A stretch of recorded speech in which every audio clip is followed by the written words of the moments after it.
Buenas noches, bienvenidos a la Económica, a un acto más de nuestro ciclo, ya prácticamente acabando el curso, y yo creo una grandísima satisfacción pues tratar un tema de permanente actualidad, no de radiante actualidad, porque es permanente desde siglos, desde que Badajoz es Badajoz y existe porque Portugal está ahí al lado y porque el río nos separa de la parte que está más allá, hasta la frontera, hasta el mar, ¿no?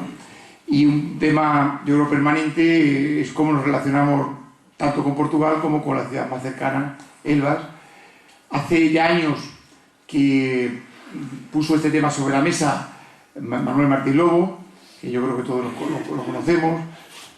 No voy ahora a relatar pues todo su historial de lucha y de defensa de la ciudad y de las relaciones con Portugal y de lo que él denominó el polo de desarrollo Elvas Badajoz, que me imagino que es parte de lo que se va a tratar hoy en esta presentación, y que para mí siempre es un honor pues tenerlo al lado, aprender de él, y he aprendido muchísimo en mis reflexiones sobre Badajoz. Pues siempre he tenido muy presente a lo que desde hace muchísimos años Manuel está pensando, está escribiendo, está difundiendo y está influyendo. A continuación pues tomará la palabra, lo presentará Luis Fernando de la Macorra, que es también de sobra conocido. Él me ha pasado aquí un currículum que obviamente no voy a relatar de sus muchos méritos académicos y profesionales, porque yo creo que está aquí sobre todo por ser un luchador incansable de esa unión o ese concepto de Eurociudad, Elva-Badajoz, Badajoz-Elva, que aunque parezca que el orden de los factores no altera el producto, siempre que se dice de una manera y otro, que intenta corregirla y ponerlo al revés. Pero bueno, la cortesía que nos obliga siempre con nuestros queridos vecinos y amigos y compañeros portugueses, digamos, Elva-Badajoz, porque siempre de fuera debe decirse primero, ¿no? Yo creo que es incansable, un luchador. Antes me decía, no me importa que haya poco, porque sabemos que esto hay que seguir luchando y hay que seguir trabajando. Y yo creo que esta casa ha dado muestras de sobra de que a veces, desde que se inicia una cosa hasta que se lleva a cabo, pues pasan décadas, ¿no? Pues desde la caja de ahorro que empezó a plantearse en esta casa en 1835 hasta 1880 y tantos que se creó, ha habido muchos otros proyectos que han tenido esta maduración. O la calle Prin en Badajoz, que bien también conocen, Manuel, que empezó en 1890 y tantos, y pues recientemente, yo creo que ha visto hace menos de 5 años, ha visto más o menos su urbanización, ¿no? Entonces, proyectos esperemos que no sean tantos, porque en estos momentos vivimos con una rapidez o una velocidad de los tiempos que nos obliga a ir más rápido, y fruto de estas reflexiones, de trabajo incansable, esta página está ahí también ahora en las redes sociales trabajando sobre ello, pues es fruto de esta reflexión que a modo de entrevista o de reflexiones sobre la ciudad, en la que será el tema de la sesión de hoy. Muchas gracias por la presentación, por la asistencia a todos, y desde luego en la Económica siempre será un sitio donde se pueden lanzar ideas, debatir y probablemente algún día se ven los frutos de ello. Gracias. Muchas gracias, Antonio García Sala, gran amigo de siempre y de tantos años y de tantas luchas. Ya. Y luego también al profesor Luis Fernando de la Macorra, porque muy amablemente me invitó que le hiciera la presentación yo del librito, y a este respecto tengo que hacer una pequeña observación. No te preocupes porque le llaman librito a esto, no te preocupes. Cuando yo publiqué Realidad y perspectiva de la planificación regional en España, el año 60-61, la primera edición fue esta y la segunda edición fue esta, pues también le llamaron en los periódicos librito, pero este librito es donde primero se habló en España de desarrollo regional, de planificación regional, de aménagement du territoire, de ordenación del territorio, que yo había estado en Francia ya un montón de veces y que había traído un poco la preocupación de allí, ¿no? De modo que no te preocupes porque le llame el librito a eso, es el primer lugar. Pero antes de entrar en el tema, yo os voy a hacer una pregunta y me la voy a hacer a mí mismo. Y la pregunta es la siguiente. Pero estos dos señores, la Macorra y el día siguiente de las elecciones, con una crisis de caballo en todo el mundo y sobre todo en Europa. Y dentro de Europa, pues en Portugal y España, porque Portugal está recién rescatada y España no sabremos si nos rescatarán todavía, cualquiera sabe, ¿no? ¿Cómo os atrevéis a hablar ahora del polo o de la Eurociudad, Badajoz? Pues sí, señor, ahora es cuando hay que hablar, porque ahora es cuando tenemos tiempo para ir preparando todas las cosas que hay que preparar, que cuando yo hablé, y ahora os lo contaré, del polo de desarrollo Badajoz-Elvas, pues no había nada más que había la idea que yo tuve, hace 41 años, en 1970. Pero ahora, en cambio, Luis Fernando, desde el año 2000 y pico, ya pues ha expulgado en Europa las disposiciones y las cosas, y ya hay una serie de agrupaciones y de financiación y de todas esas cosas para este tipo, y ya existen unas velocidades, incluso me parece que Chávez Berín, en el caso de Portugal y España, y San Sebastián en Daya o el otro, bueno, y yo las he visto en otros sitios también, ahora os lo contaré. Entonces, contesto, si eso es una pregunta que podíais hacer, yo la respondo porque me la respondo a mí mismo de esa manera. Yo creo que ahora es el momento. Y aquí también Antonio también ha trabajado mucho en esto, primero con aquella cosa del ayuntamiento que era, ¿cómo lo llamaban? El observatorio del cambio y toda esa serie de cosas. Y en fin, estamos unos cuantos locos que estamos por ahí, que decimos cosas, pero que luego luego resulta que somos visionarios de realidades. Y resulta que nos anticipamos, los pioneros son eso, y lo que pasa es que luego te machacan a lo mejor por haber sido pioneros, es lo que sucede, ¿no? Pero los pioneros lo que hacen es adelantarse de 10, 15, 20 años, 50 años a las cosas que luego suceden. No digamos Julio Verne, que ese ya era de superior categoría, ¿no? Bueno, pues entonces ya yo voy a empezar, la parte mía es hablaros un poquitín de cómo se me ocurrió lo del polo de Badajoz-Elvas y por qué y cómo y cuándo. Y luego ya sobre todo el tema más profundo es el que tratará Luis Fernando, porque él ya hablará precisamente de lo que puede ser y es la eurociudad de Badajoz-Elvas o Badajoz, porque hoy hay unos instrumentos que ya os explicará él y toda esa serie de cosas. Yo, en esa lucha que decía que yo he mantenido, eso es verdad, y además cuando ya eres viejo ya no te da vergüenza decir las cosas a la llana, porque las dices porque son verdad. En el año 47 yo empecé aquí, yo entonces tenía 22 años me parece, y creamos entre un grupo de amigos una cosa que le llamamos la Juventud Universitaria Extremeña. Bueno, ¿qué era eso? Pues un grupo de chicos que querían revalorizar Extremadura, que entonces Extremadura y Badajoz era un desastre, aquello era una cosa que de miedo, vamos, aquí era la pobreza extrema de agrícola, superagrícola, pero mal, en fin. Y entonces dijimos que teníamos que reconquistar nuestra propia tierra y que teníamos que tal, y empezamos a movernos como estudiantes. Lo organizamos aquí en Badajoz, luego yo me fui a Madrid por cuestión de mis estudios de preparación para ingeniero y tal, y entonces yo monté allí también la Juventud Universitaria Extremeña, en los Luises, la congregación de Mariana de los Luises en Madrid. Íbamos un grupo de 15 o 20 o 25 estudiantes extremeños y tal, y fuimos el origen de que se crease el Hogar Extremeño de Madrid, porque el Hogar Extremeño de Madrid no existía. Y aquí hubo una asamblea de estudios extremeños que debió ser en el año 48, me parece que fue en el 48, que luego se transformó en los congresos de estudios extremeños. Y en esa asamblea, que luego fue congreso, yo acudí como estudiante, yo estaba entonces en Badajoz, pero bueno, era una cosa que todavía no se había constituido en regla, ya luego sí se constituyeron los congresos de estudios extremeños que ya incluso el año 2006, me parece que fue el 2008, fue el octavo, o no sé cuál congreso que fue ahí arriba, en la Alcazaba, ¿no?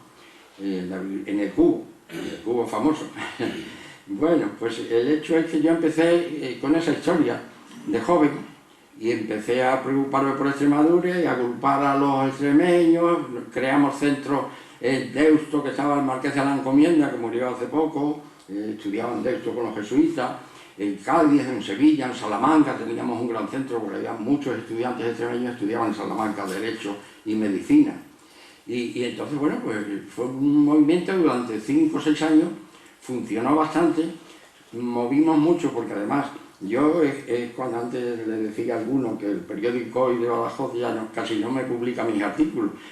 Yo he sido consejero de redacción del diario ya durante 18 años, que era para que me los publicasen porque dependían entonces de la editorial católica y todas esas cosas, pero en fin, ahora ya no me publica. Bueno, pero yo empecé a escribir periodísticamente, porque además de doctor ingeniero de Montes soy periodista, con carnet de periodismo del Madrid, de la Asociación de Madrid, en el periódico Hoy, y empecé a mandar las croniquillas y empecé a mover el ambiente de entonces, que todo eso se ha olvidado ahora, aunque está en uno de mis libros bastante recogido. Entonces empezamos a mover todas esas cosas. Total, que por todas esas cosas, evidentemente yo me había movido mucho en el ámbito de Extremadura y de revalorizar nuestra tierra y tal. Coincidió luego el Cortijo de Badajoz, se llevó la medalla de oro de la primera Feria Nacional del Campo y todas esas cosas. Y luego de ahí, y luego yo pasé a trabajar en la Secretaría Gestora del Plan de Badajoz, cuando se creó el Plan de Badajoz en 1952. Yo estuve 5 años en la Secretaría Gestora del Plan de Badajoz.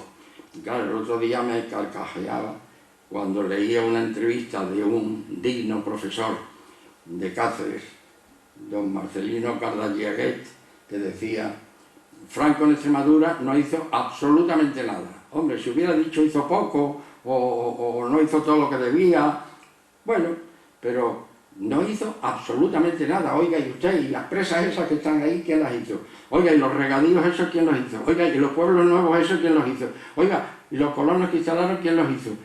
¿Y cómo es posible que en estos días se viera en una noticia de prensa que decían Las Vegas del Guadiana y del norte de Cáceres, donde están los embalses de Gabriel Galán, Rosarito y todo eso, son las zonas que mejor han resistido la crisis en Extremadura? ¿Por qué?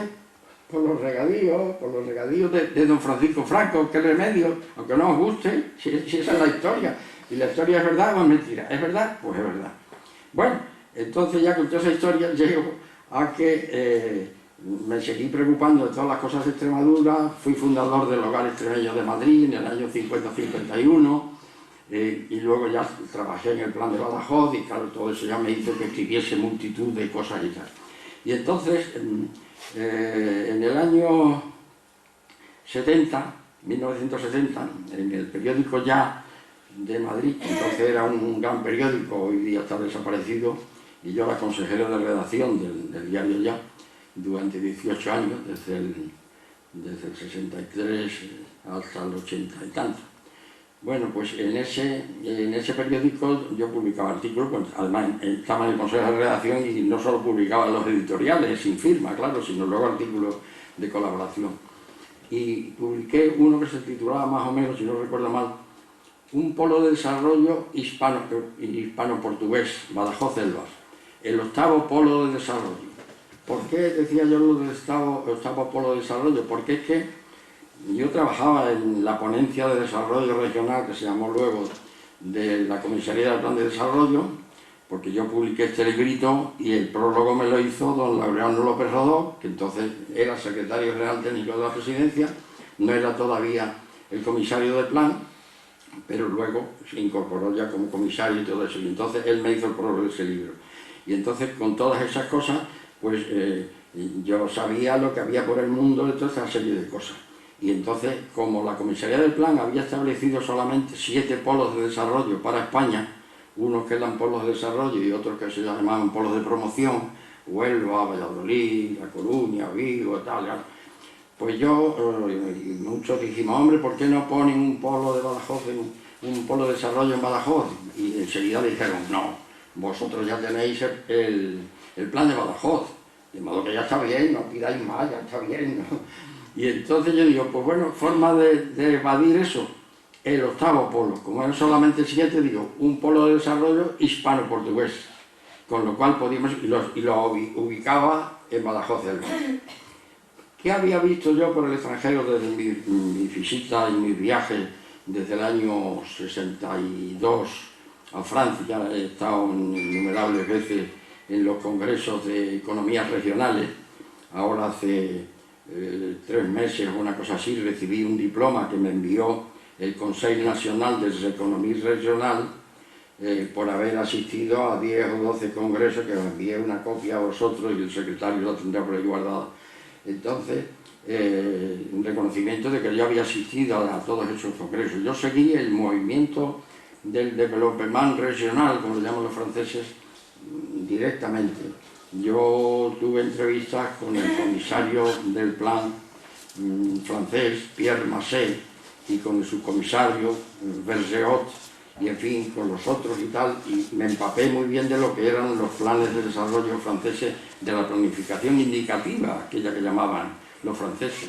Y luego tuve también la suerte de tener unos buenos amigos, profesores, uno de la Universidad de Montpellier, que era el profesor Milot, que además era miembro del Consejo Económico y Social, y otro que era el profesor Lagigerie, que eran de Derecho y Ciencias Económicas, que en la facultad se llamaban así, que era de la Universidad de Burdeos. Con Lagigerie estuve además en un congreso que hubo en la isla de Rodas, que presidió José Ramón Lassuén, el español. Y entonces, bueno, pues yo estaba en todas esas cosas. Claro, en esos viajes y en esas cosas que yo hacía, que iba con ellos a todas esas cosas, y en unos congresos internacionales que también hubo, pues yo, por ejemplo, el año debió ser el 63, estuve en Basel. Basel es Basilea, Basel en Alemania, en francés ahora no me acuerdo cómo se dice, Basilea. Entonces Basilea es un centro neurálgico europeo desde la Edad Media, ¿no? Porque es el Rin, y ahí confluyen pues todo, y allí confluyeron pues todas las tropas romanas y todo bicho viviente, ¿no? Entonces resulta que en Basel tienes el Rin y coinciden Francia, Alemania y Suiza. Y yo quise ir a un sitio que ponían en el turismo, el rincón de los 3 países, en francés Coin de Trois Pays, y en alemán es más difícil porque era Dreieck, no sé cuánto, no me acuerdo ya. Pues entonces digo, pues voy a ir, me fui para allá y estuve justo pues en el rincón del Rin donde confluían las 3 naciones. Y allí había una cafetería muy pequeñita, muy mona, muy modernita y tal y cual. Y ya cuando estuve allí viendo un rato, digo, pues voy a sentar un rato y voy a tomar algo. ¿Qué quiere usted? Pues una cerveza. Una cerveza que tendrá que ser sin alcohol. ¿Cómo sin alcohol? ¿Cerveza sin alcohol? No existía en España la cerveza sin alcohol. Yo fue la primera cerveza sin alcohol que tomé en mi vida. Y digo, pues bueno, pues traiga usted la que tenga. Sin alcohol, con alcohol o como sea. Bueno, me tomé mis cervecitas sin alcohol. Y viví yo en Basilea, en el congreso que tuvimos, que era de planificación urbana también, el problema. Y luego estuve también en las cosas de la canalización del Mosela, que inauguró nada menos que el general de Gaulle. También era una vía fluvial que servía a varios países.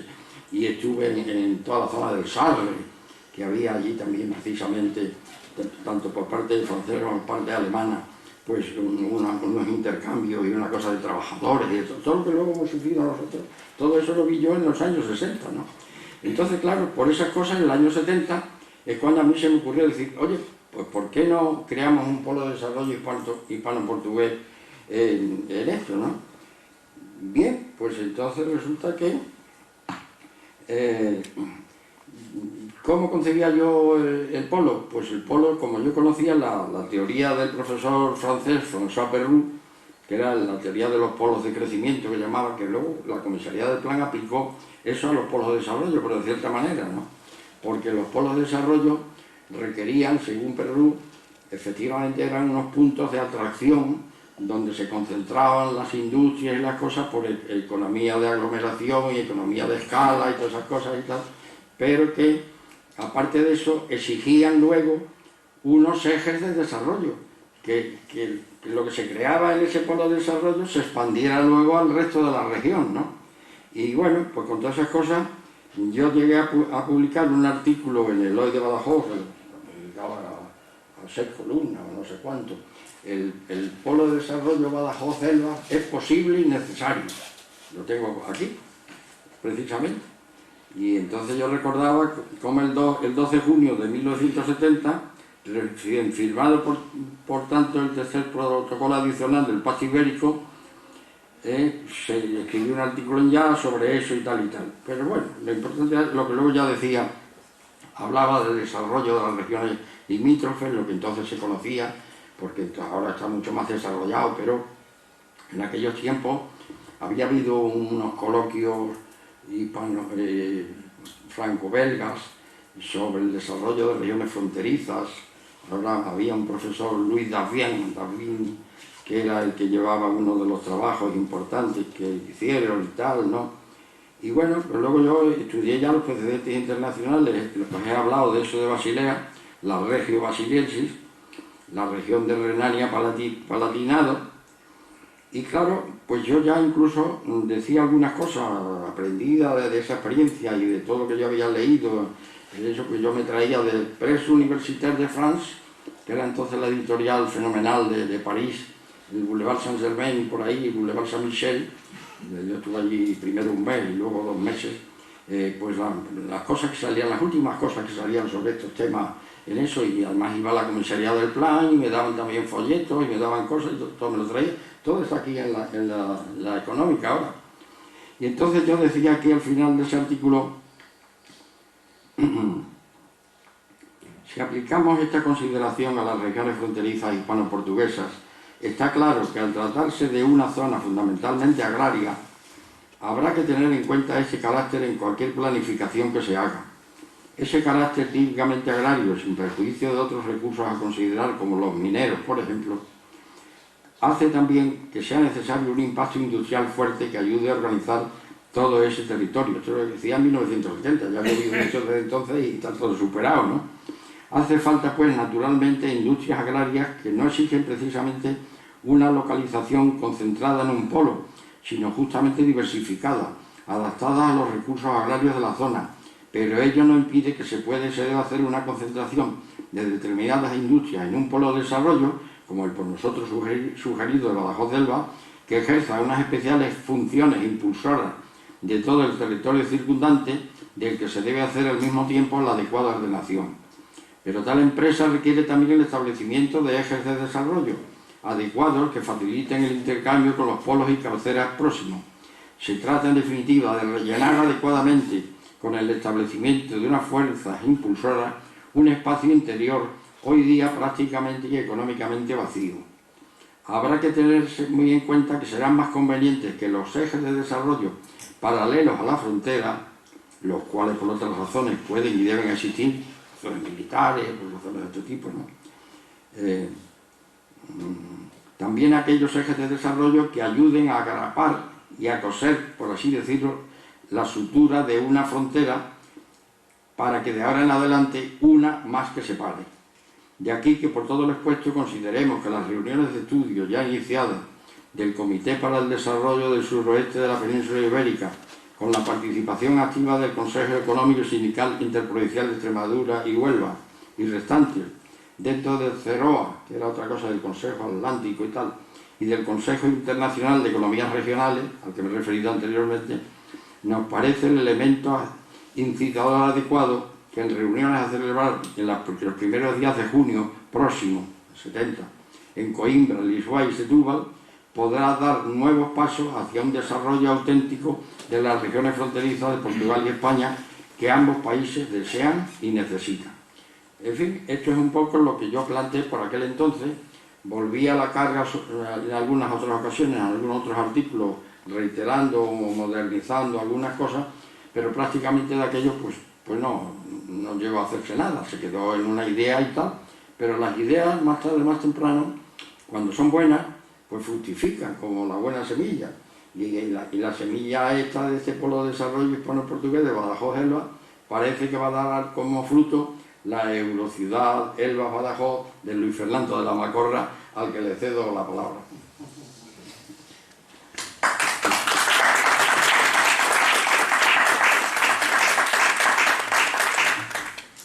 Buenas tardes a todos.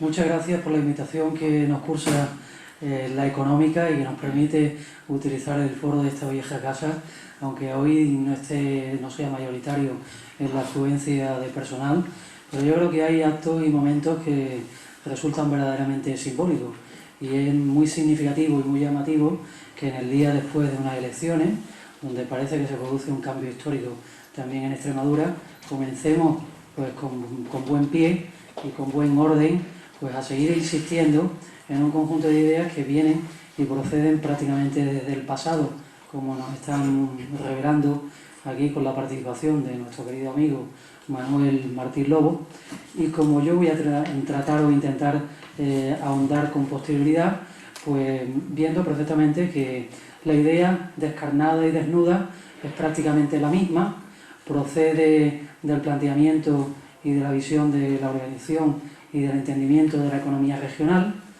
pero con el devenir histórico lo único que va cobrando poco a poco es posibilidades, nuevas posibilidades, porque estamos en otros órdenes políticos y en otros órdenes jurídicos, y al fin y al cabo también nos encontramos inmersos en un gran proceso de una nueva Europa en la que nosotros nos hemos incorporado y reincorporado, y esto nos facilita muy mucho la tarea de esta semilla y este germen inicial, evidentemente desarrollarlo. Yo para mi comunicación me voy a servir, si me lo permiten, pues de una presentación que he preparado en PowerPoint, y me iré refiriendo pues a 7 ideas fundamentales para intentar no cansar al auditorio, y después pues agradeceremos el coloquio y las preguntas y los pormenores y, en fin, todo tipo de comentarios que puedan amplificar y puedan facilitar las reflexiones sobre un tema que ya vemos que no es nuevo y sale solamente del origen de 2006 o porque ahora mismo tengamos este librito aquí, sino que proviene del pensamiento y del pensamiento en economía regional, captado y adaptado pues desde el momento que se hacía planificación indicativa en España, que era en los años de la dictadura, y que, hermanados con la dictadura portuguesa, se quería pretender y programar pues una planificación y un polo de desarrollo común y conjunto. Si me permiten, pues paso a que visualicemos mi presentación de PowerPoint y que dirija un conjunto de ideas articulando y desarrollando mi propio discurso.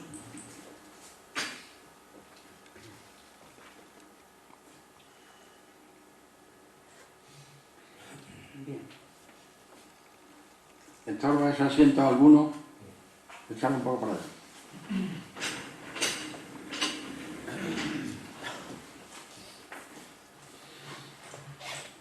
Esta parte de la comunicación la voy a denominar Eurocidad Elba Badajoz y desarrollo humano en el suroeste ibérico. Como vemos todos, pues está escrito en portugués y no deja de ser una gentileza, pues precisamente, o por lo menos en mi portuñol avanzado, pido disculpas si hay algún pequeño error al escribir el portugués, pues no soy nativo portugués, me defiendo lo mejor posible, pero es una pequeña gentileza pues a la parte del auditorio, que ahora parece que es minoritaria, pero pues podría ser perfectamente mayoritaria, de nuestros vecinos y amigos en portugués. Boa tarde a todos, muito obrigado pela súa vinda. Comenzaremos desarrollando esta parte que yo he titulado Heroicidad y Elba Badajoz, pero no solo, sino desarrollo humano en el suroeste ibérico. La primera idea fuerte que quiero transmitiros es que el suroeste ibérico siempre existió en la península ibérica, y eso al fin y al cabo ya ha sido directa o indirectamente referido, entiendo, por la traza y la visión de esta idea de red de polos de desarrollo que ya desde el momento en que Perú establece sus visiones en la economía regional, pues nos indica que es absurdo que el territorio se corte por la frontera. Es absurdo que se corte en la frontera centroeuropea, pero también es absurdo que se corte en nuestra frontera, aun siendo alguna de las más antiguas entre España y Portugal. ¿de acuerdo? Es absurdo que no se continúe la red de polos policéntrica pues en distintos niveles, en distintas jerarquías y que también comprenda al suroeste ibérico. De hecho, no es inocente la denominación de ese organismo que reunía en los momentos de la dictadura franquista, pues reunía a partes de colaboración, tanto francesas como españolas, pero también portuguesas. No es nada ingenuo esa denominación de sudoeste. Entonces, mi primera idea fuerte es: el suroeste ibérico siempre existió en la península ibérica. Veámoslo rápidamente y gráficamente. Sabemos todos que en el momento romano había una demarcación lusitana, y esa demarcación lusitana, si nos fijamos bien, al fin y al cabo no hace otra cosa que aunar buena parte del actual Portugal y otra muy buena gran parte, aunque no la totalidad, de toda Extremadura. Y eso ya nos da una significación. Nos da una significación porque es que es un área geoeconómica absolutamente natural. Y esto ya comienza a demostrarnos que el suroeste existe. Cuando viene un pueblo foráneo a nuestra propia Hispania, a nuestra propia Iberia, si queremos, lo organiza administrativamente con una demarcación administrativa como esta, pero que no es casual. Si seguimos, hay también más antecedentes en la historia y evidentemente tampoco son frutos de la casualidad. Tenemos otro antecedente en el Al-Ándalus, cuando tenemos una taifa enorme de Badajoz, pero es que observemos, Badajoz no es exclusivamente la cabecera del posicionamiento Badajoz, es todo ese territorio que se nos extiende hacia el Atlántico. Diríamos, parafraseando una obra de teatro famosa en Extremadura, de Miguel Murillo, creo que es mirando al mar, como siempre está Badajoz, mirando al mar aunque no lo tenga, mirando al mar porque cuando estaba el suroeste en Lusitania siempre había mirado al mar, y porque cuando estaba al Al-Ándalus también ha estado mirando al mar. Curiosamente, otro pueblo de fuera de la península ibérica que los coloniza inicialmente casi hasta la totalidad de los Pirineos, y cuando viene produciéndose la reconquista se va reorganizando a veces en taifas, y estas taifas curiosamente comprenden una demarcación paralela y próxima a lo que con anterioridad había sido la Lusitania, y digamos que respetando el espíritu de nuestra apreciación inicial. El suroeste existe y el suroeste es una unidad geoeconómica de organización y de planteamiento. Pero es que, aunque aquí no se aprecie demasiado bien, y no nos estamos refiriendo al actual Algarve, sino a otra demarcación del siglo XI que se denominaba Algarve, también comprendía parte del actual Algarve, parte del Alentejo, parte de lo que actualmente resulta que es esta área singular, que es del oeste, que se llama Extremadura, pero con S, en Portugal, y comprendía parte de nuestra Extremadura, que no significa otra cosa que un posicionamiento más allá del Duero, una marca extendida más allá del Duero, ¿de acuerdo? Así que también reconocemos con posterioridad que el suroeste sigue existiendo. Solamente a partir del siglo XIII, cuando ya se organiza y se constituye como alguno de los países más antiguos en sus fronteras en Europa, Portugal, entonces ya asistimos, y durante un larguísimo periodo, hasta el siglo XX, en una especie o en una cierta ruptura, pero más bien administrativa y política, entre Portugal y España. Y esto corta la existencia del suroeste peninsular. Digamos que la reconquista, tal y como se produjo, y con la independencia más o menos definitiva de Portugal con respecto a España, o con respecto al resto de reinos que se iban aunando en el resto de la península ibérica, hacen que se termine cortando casi por un largo periodo, definitivamente, administrativa y políticamente, se termine cortando el suroeste, desgraciadamente. Aún así, debemos de ver que en el tiempo de los Felipe, cuando se produce una unión de dos coronas en una misma cabeza, denostado a veces por Portugal, celebrado por España, pero ni tan malo como nos aseguran los portugueses, ni tan bueno como querría asegurar España, un reino o un imperio donde prácticamente no se pone el sol, hay esporádicamente una reapertura e reinicio y consolidación del suroeste peninsular.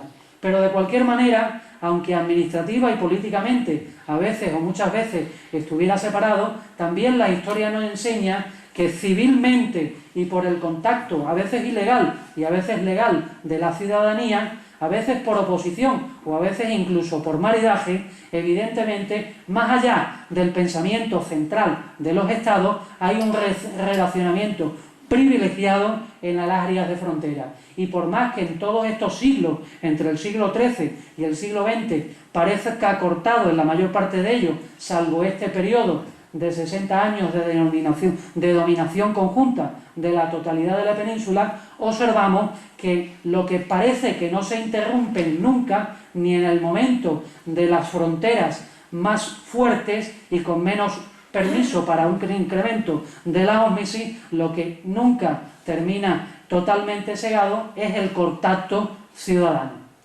De cualquier forma, y por los avatares de la organización y el funcionamiento, no solo de las comunidades europeas, sino de Inglaterra, que decide transitar de su inicial European Free Trade Association, organización de libre comercio, transitar y reunirse más tardíamente que temprano hacia el resto de la Unión Europea, entonces comunidades europeas, y arrastra a su habitual amigo y a su habitual colonia, entre comillas, Portugal, hacia su sucesiva y también más tarde que temprano incorporación en las comunidades europeas. Y eso facilita una reintegración simultánea, no solamente en un periodo democrático que se sucede, aunque con distinto tenor, cariz, organización y sentido, aunque acaba desembocado en una misma realidad de organización y funcionamiento, en el 74 y en el 75 para España y Portugal, sino que los hace coincidir en este momento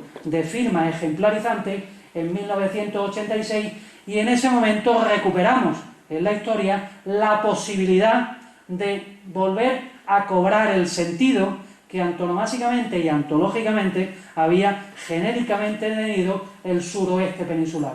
Entonces deja de estar cortado o comienza a estar cada vez menos cortado el suroeste peninsular para poder de nuevo intentar reorganizarse, como es lógico y normal, en común y en conjunto.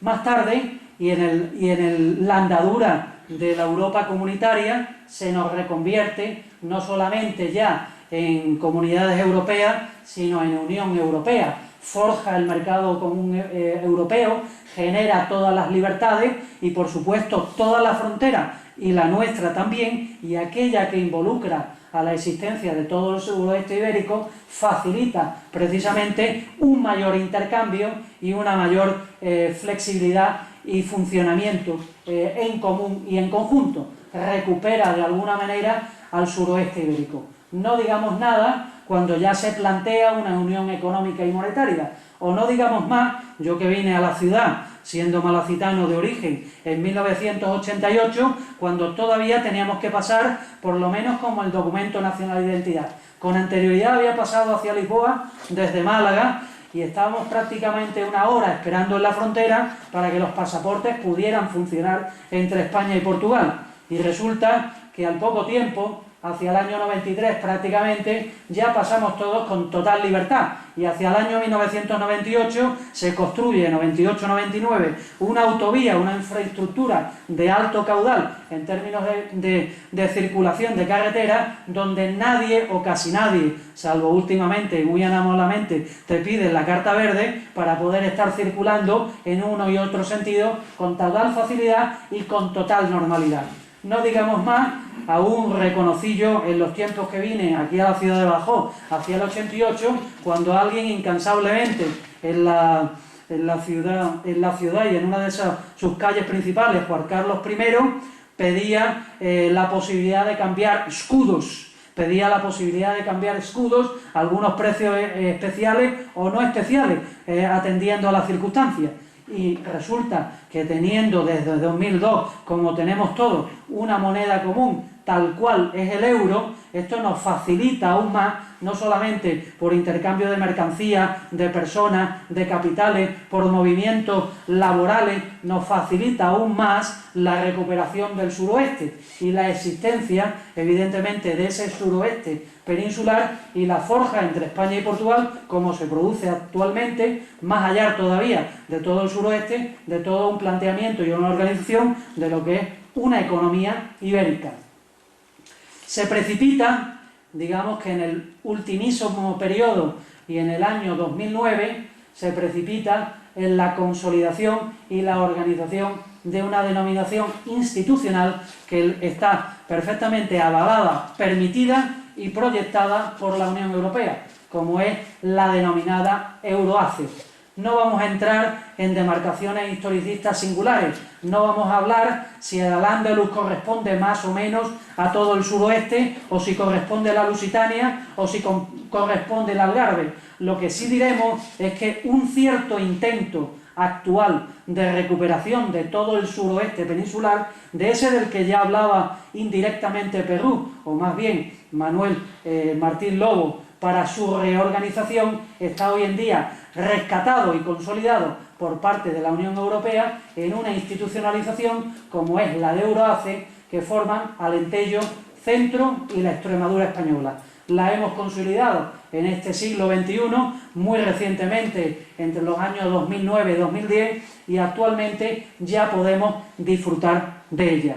Podemos tener una programación conjunta, al menos como una comunidad de trabajo, hasta que termine perfeccionándose para hacer nuevas aventuras dentro de la Unión Europea como una agrupación europea de cooperación territorial. Pero este es un nivel espacial, atendiendo a las denominaciones y recomendaciones que nos hace la economía regional o la ciencia espacial, si queremos, que nos habla de una territorialización, digamos que una demarcación regional amplia, sin comprender la península ibérica al completo, pero estamos hablando de una regionalización más o menos amplia de todo el suroeste peninsular. Diríamos que todavía no hemos aterrizado en nuestra pretensión y en nuestra apuesta de eurocidad. Por tanto, una segunda idea fuerte.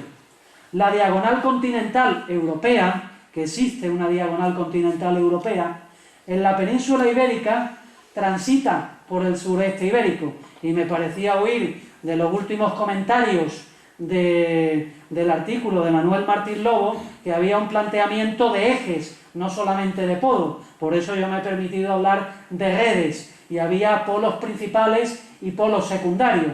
Bien, la organización territorial hoy en día europea no es exclusivamente de los polos más señalados, digamos que los polos hegemónicos y esenciales europeos, es de los polos también algo más descentralizados y más periféricos, y de los polos más pequeños, y no comprende un único eje, digamos que aquel que por ejemplo podría unir París pues con Varsovia, sino que estamos hablando de un gran conjunto y número de ejes, como se diseñan para establecer y hablar de un conjunto de redes transeuropeas importantes en términos de desarrollo. Y en ese conjunto, y lo digo por contextualizar, en ese conjunto de redes transeuropeas, evidentemente que la diagonal continental europea presenta una singularidad de primera magnitud y es importantísima en la península ibérica, y atraviesa todo el suroeste ibérico, y digamos que le da un sentido armónico y de conjunto.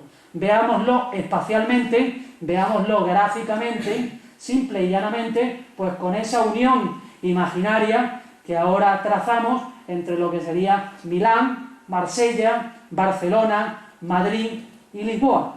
Por supuesto, distinguimos, y existe un eje en la diagonal continental europea, que es la parte exclusivamente ibérica, esa que entrando por Barcelona transita hacia Madrid y hacia Lisboa, visto así de noche porque son los focos irradiantes de mayor cantidad de iluminación, porque son los focos principales de actividad económica, y porque hay una línea imaginaria que nos une, y no tan imaginaria como veremos ahora, que nos une Barcelona, Madrid y Lisboa. Y esa en su parte del último recorrido, une y transita y le da sentido y le da organización a todo el suroeste ibérico.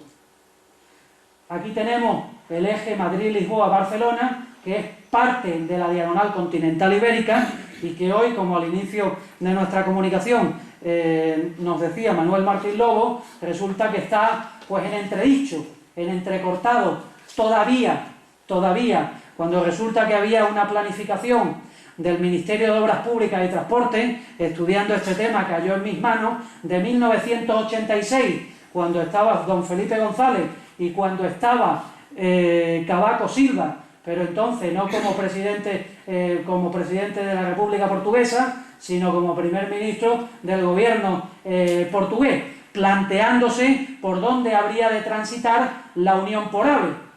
Y es que si tenemos un eje, ese eje hay que cubrirlo no solamente con carreteras de primera magnitud y de primera especie. Hoy en día ya tenemos la autovía Madrid-Lisboa, que es autovía hasta Badajoz, y desde Badajoz, desde 1999, pues es autopista hasta Lisboa. Pero nos falta por completar, para ser suficientemente multimodal y que le dé peso y sentido a todo este eje, nos falta completar por una unión ferroviaria convencional y también ferroviaria de AVE. Esto solamente se logrará, y ahora estamos en momentos de crisis, pero no hay que dejar de hablar de ello, ni mucho menos, sino todo lo contrario, sino apostar tanto más por ello que nunca. Se deberá completar cuando esté realizado el AVE Madrid-Lisboa al completo. Y casi anticipándome a alguna pregunta posible, la mejor estrategia que puede llevar un gobierno español, y lo digo el día después de las elecciones, independientemente de su signo político, es realizar en tiempo y forma hasta la frontera de Badajoz inicialmente el AVE. Por supuesto es irrentable, lo digo desde ya, pero esa es una forma de presión y una fórmula de presión para que luego se complete hacia lo que cobra totalmente sentido, que es la totalidad hacia Lisboa. Y como esto no ha sido una firma solamente de un partido político gobernante, sino que se han sucedido desde 2003, cuando estaba en el gobierno de la nación española el Partido Popular, y después, mientras que ha seguido estando, y por el momento está, el Partido Socialista Obrero Español, y se han sucedido cumbres ibéricas avalando y garantizando unos acuerdos mantenidos en Figueira de la Foz, yo creo que lo que corresponde es cumplir los acuerdos entre Estados. Y lo primero que debe hacer el Estado español, gobierne quien gobierne, es terminar su AVE hasta Badajoz-Elba, y luego terminar de completarlo hasta Lisboa, porque esto completará no solamente por carretera, sino por ferrocarril de alta velocidad y altas capacidades,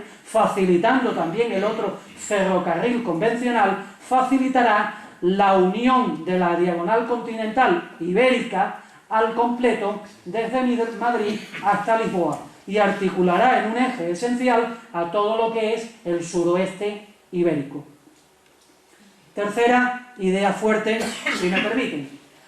En la diagonal continental ibérica, la frontera de Calla a Calla es un punto importantísimo y estratégico que facilita la formación de una eurociudad entre Portugal y España. Podríamos ceñirnos en que es un punto de precipitación, yo diría que de aglomeración.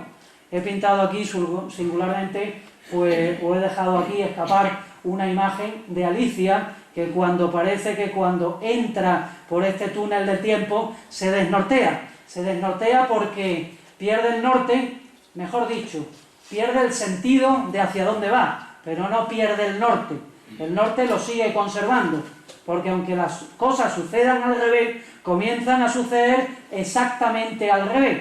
Esto nos pasa cuando atravesamos la frontera. Cuando atravesamos la frontera, comenzamos a hablar una lengua diferente, pero, y seguiré mi alocución en castellano, también no solamente hablamos una lengua diferente, adoptamos una otra forma de pensamiento, una otra forma de ser, una otra forma de estar. Y en ese aprendizaje de dejarse llevar en el túnel por el que se cuela Alicia, y de pronto resulta que se ve que es ella misma, pero es simultáneamente una otra. Eso es lo que se produce en casi toda la frontera, y no menos en nuestra frontera, que precisamente nosotros españoles la denominamos calla y ellos la denominan calla y lo escriben de otra manera diferente. Y en el encuentro y abrazo hermano tenemos la posibilidad de captar la sensibilidad de otra forma de ser, de otra forma de pensar, no solamente de otra forma de hablar. Y curiosamente tenemos